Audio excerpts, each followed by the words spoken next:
Hi, and welcome back to Finally Revealed. In this episode, I want to talk about the impact of lawsuits on real estate. It is going to be different in the particulars state by state, but in general, you need to know this. This applies whether you are suing someone or you are being sued, and whether or not you then have a counterclaim. We have different sets of courts in the different states, and I've covered that on several other videos. We have the state courts and federal courts in the United States. State courts are the county or parish, and then so they're over a certain subsection of the land. They're courts of record, which means they have enforcement powers and there is a record of the proceedings. In the county court or the parish court is where the action is and where things impact your rights. That's where the basic decision is being made. Some places have a step down from there, and it could be a limited actions court or an associate court or a magistrate court. Definitely the small claims court falls into these a little bit lower courts.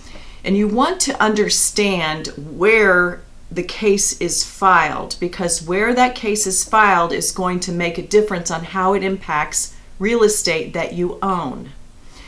When a case is filed, but the highest court in your county or parish, it has the ability to put a lien, not an enforceable lien, but it will put a type of a lien or interest on the title to real estate that is owned by the defendant.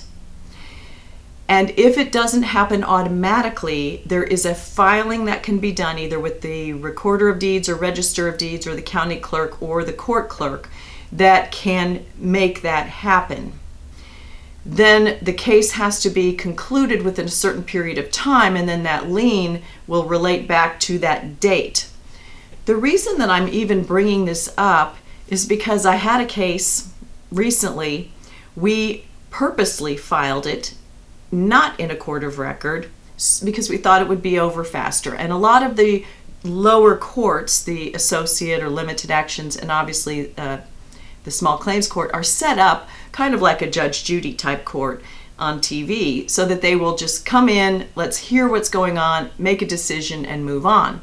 Many of those lower level courts, and I don't mean lower in status, but just as far as procedures, they have less procedures, it's faster, and it has less permanent impact. And the way to know that is if those are appealable to the highest court in the county or parish. And if they are on an appeal de novo, that just means you start all over again.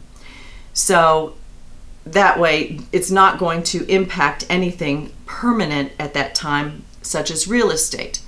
So when you get to the main court in your county or parish, whether it happens automatically by the case being filed or whether there are additional papers that the plaintiff has to file, if the defendant owns real estate, then from that filing, either the case or the separate lis pendens notice, if they go to mortgage their property, sell their property, or do anything with their property, that lawsuit is now public record and it's carried over onto the title of that real estate.